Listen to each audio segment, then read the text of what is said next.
ఈ వ్యవస్థను చూస్తే హరే కృష్ణ గోకుల క్షేత్ర 150 కోట్ల రూపాయలకు ప్రాజెక్ట్ ఇది ఈరోజు ప్రారంభించారు. మీరిప్పటికే కాంట్రిబ్యూట్ చేశారు. ఈ ఒక్క ప్రాజెక్టే కాదు, ఎన్ని ప్రాజెక్టులు చేయడానికైనా మీరు సిద్ధంగా ఉన్నారని ఈ దేశంలో మీరందరూ నిరూపించారు. ఇప్పటికి 20 ప్రాజెక్టులు ఇండియాలో ఉన్నాయి. ఒక 5 ప్రాజెక్టులు ప్రపంచం మొత్తం ఉన్నాయి. ఇదే సమయంలో ఇస్కాన్ కూడా సిస్టర్ కంపెనీ, వీళ్ళిద్దరూ కూడా పోటీపడి ఇలాంటి కార్యక్రమాలు చేయడంలో ముందున్నారు. వాళ్ళు కూడా ఒక 100 టెంపుల్స్, ఇలాంటి టెంపుల్స్ ని క్రియేట్ చేసే పరిస్థితికి వచ్చారు. ఇప్పుడు ఇక్కడ వ్యక్తుల్ని మనం చూస్తున్నాం.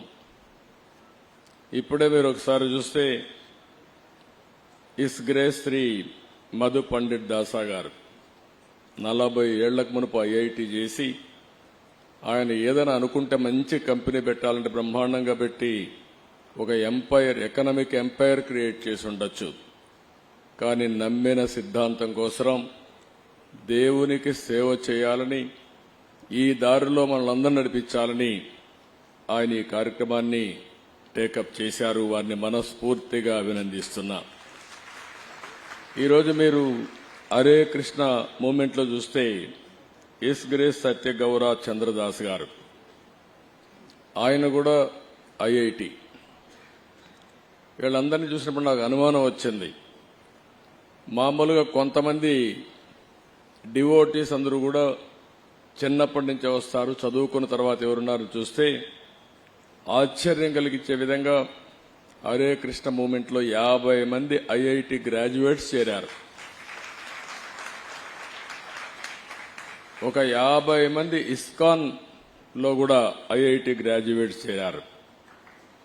ఇది ఆలోచించినప్పుడు ది బెస్ట్ బ్రెయిన్స్ ఒక నమ్మిన సిద్ధాంతం కోసం, ఈ దేశం యొక్క సంస్కృతి సాంప్రదాయాల్ని కాపాడడం కోసం జీవితాన్ని త్యాగాలు చేశారు. అలాంటి వారిని మరొక్కసారి మనస్ఫూర్తిగా అభినందించడం మనందరి బాధ్యత. ఈరోజు ఇక్కడికి వచ్చినప్పుడు ఇక్కడి క్షేత్రంలో హరే కృష్ణ గోకుల క్షేత్రం ఇప్పుడే అనంత శేషస్థాపన చేశాం. ఒక మంచి వెంకటేశ్వర స్వామి దేవాలయం, ఇది కూడా ఈ ప్రాంతంలోనే ఒక ప్రతిష్టాత్మకమైన నిర్మాణం జరుగుతుంది. 216 అడుగుల ప్రధాన గోపురం ఇది. ఈ గోపురంలో మనం చూస్తే వెంకటేశ్వర స్వామి, రాధాకృష్ణ దేవాలయం నిర్మించడం కోసం తలపెట్టారు. 150 కోట్ల రూపాయల వ్యయంతో ఈ దేవాలయాన్ని నిర్మాణం చేయబోతున్నారు. అయితే ఇక్కడ మనందరూ కూడా గుర్తుపెట్టుకోవాల్సింది, ఇది ఒక ఆధ్యాత్మిక కేంద్రం, సామాజిక సాంస్కృతి కేంద్రం కావాలని మనస్ఫూర్తిగా ఆకాంక్షిస్తున్నా. నాకు అనిపిస్తుంది, ప్రార్థనాలయాలు ఏ మతమైనా కావచ్చు, కానీ ఇవి కానీ లేకపోతే ఇప్పుండే జైళ్లు చాలవు, నేరాలు ఘోరాలు విపరీతంగా పెరిగిపోతాయి. ఇంకొక పక్క హాస్పిటల్ కూడా చాలవు, చాలా మెంటల్ హాస్పిటల్ కూడా కట్టాలి అప్పుడు, మామూలు హాస్పిటలే కాదు. అలాంటిది ఒక ధర్మాన్ని కాపాడడం కోసం మనందరికి కూడా ఒక విశ్వాసం కల్పించే వ్యవస్థ ఉండడం మన అదృష్టం. ఎప్పుడు కూడా మీరు ఒకటి గుర్తుపెట్టుకోవాలి, ఈ ప్రపంచాన్ని నడిపించేది ఒక నమ్మకం. చాలా మంది సైంటిస్టులు ఉన్నారు, చాలా మంది డాక్టర్లు ఉన్నారు, చాలా మంది పారిశ్రామికవేత్తలు ఉన్నారు, చాలా మంది జడ్జెస్ ఉన్నారు, జ్యుడిషియరీ ఉంది. కానీ ఏ పని చేసినా 2 నిమిషాలు దేవుణ్ణి తలుచుకొని నేను చేసింది న్యాయం, ధర్మం అని ముందుకు పోతున్నారు. కాబట్టి ఈరోజు మనకందరికీ ధర్మం జరుగుతా ఉందని చెప్పి కూడా నేను మీకు తెలియజేస్తున్నా. అది నమ్మకం. ఓసారి అనిపిస్తుంది, ఇస్రో శాస్త్రవేత్తలు ఈ రాకెట్ లాంచ్ చేసి ఇవన్నీ చేస్తా ఉంటే వాళ్ళు నేరుగా దేవుని దగ్గరికి పోయి ముందు దేవుడికి నమస్కారం పెట్టుకొని ప్రార్థనలు చేసి తర్వాత ఇనాగ్రేషన్కి వెళ్లే పరిస్థితి ఉంది. ప్రపంచాన్ని నడిపించేది మనకు తెలియని శక్తి. ఆ శక్తి దేవుడి రూపంలో మనందరం కూడా కొలుస్తున్నామని చెప్పి కూడా నేను మీకు తెలియజేసుకుంటున్నా. ఇక్కడ హరే కృష్ణ మూవ్మెంట్ అయితే చాలా వరకు పెద్ద ఎత్తున ఇంకొక కార్యక్రమానికి కూడా దేవుని సేవే కాకుండా మాధవ సేవ కూడా, మానవ సేవ కూడా. ఈరోజు ఉత్తరప్రదేశ్ బృందావన్లో 100 ఎకరాల్లో ప్రపంచంలో అతి పెద్దయిన 700 అడుగులు కృష్ణుడి దేవాలయం ఉంది. దేశ విదేశాల నుంచి చాలా మంది అక్కడికి రావడం ఇవన్నీ జరుగుతున్నాయి. అదే సమయంలో ఇక్కడ వచ్చేది చూస్తే 6.5 ఎకరాల్లో కడుతున్నారు. అదే సమయంలో నేను టెక్నాలజీని ఎప్పుడు ప్రమోట్ చేస్తూ ఉంటా, ప్రేమిస్తూ ఉంటా. ఎందుకంటే ఐటీ రాబోయే రోజు ఇప్పటికే మీరు చూస్తున్నారు, నాలెడ్జ్ ఎకానమీకి బ్యాక్ బోన్.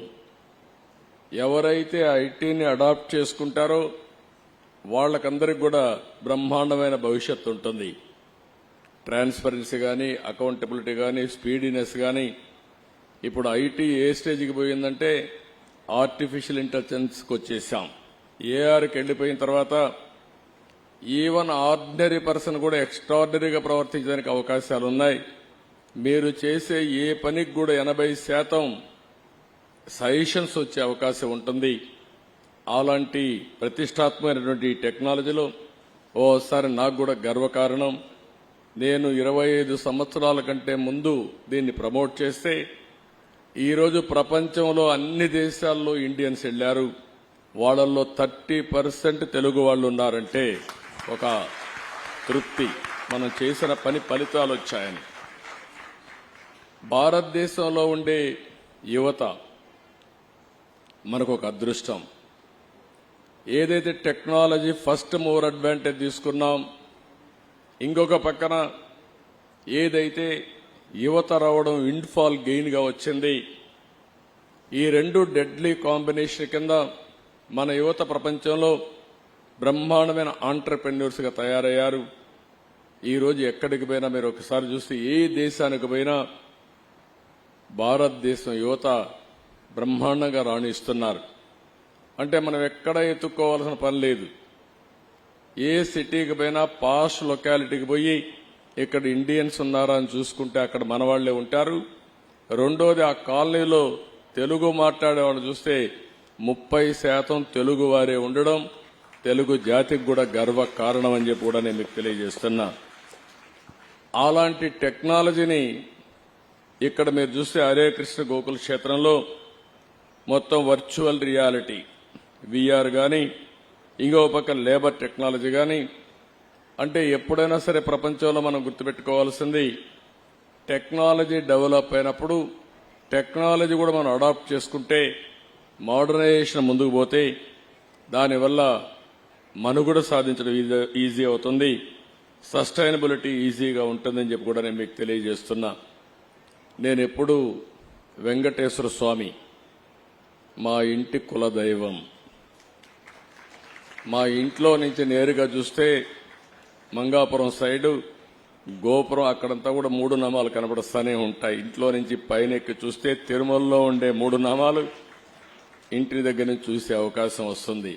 నేను నమ్మిన దేవుడు, నమ్ముతున్న దేవుడు, నేను ప్రార్థించే దేవుడు వెంకటేశ్వర స్వామి అని చెప్పి కూడా నేను మీకు తెలియజేస్తున్నా. ప్రతిరోజు ఒక 2 నిమిషాలే నేను ఒకటే కోరుకుంటాను, దండం పెట్టుకొని 1 నిమిషం ప్రార్థన చేసి, ఇప్పుడు ఒకసారి చూస్తే నాకు ప్రాణ భిక్ష పెట్టింది కూడా వెంకటేశ్వర స్వామి. అదొక మిస్టరీ కూడా. 2003లో నా మీద 23 క్లేమోర్ మైన్స్ ని బ్లాస్ట్ చేస్తే సాక్షాత్తు వెంకటేశ్వర స్వామి నాకు ప్రాణభిక్ష పెట్టాడు. ఏదో చెయ్యాలని ఆ రోజు నన్ను కాపాడాడు. అలాంటి వెంకటేశ్వర స్వామిని నేను ప్రార్థించేది, నాకు శక్తి, సామర్థ్యాన్ని, తెలివితేటలు ఇవ్వండి. ప్రపంచంలోనే తెలుగు జాతి నెంబర్ 1 జాతిగా ఉండడానికి ఆశీర్వదించండి. ప్రపంచంలోని ఇండియన్స్ అందరూ కూడా గ్లోబల్ సర్వీసెస్ అంటే ప్రపంచంలో ఉండే ప్రజలకు సేవలు అందించే అవకాశాన్ని కల్పించండి. ఈ దేశంలో పేదరికం లేని సమాజం, అందుకే ఇటీవల నేను మాట్లాడుతున్నా జీరో పావర్టీ. మనందరి బాధ్యత. సమాజం మనకి ఇవన్నీ ఇచ్చింది.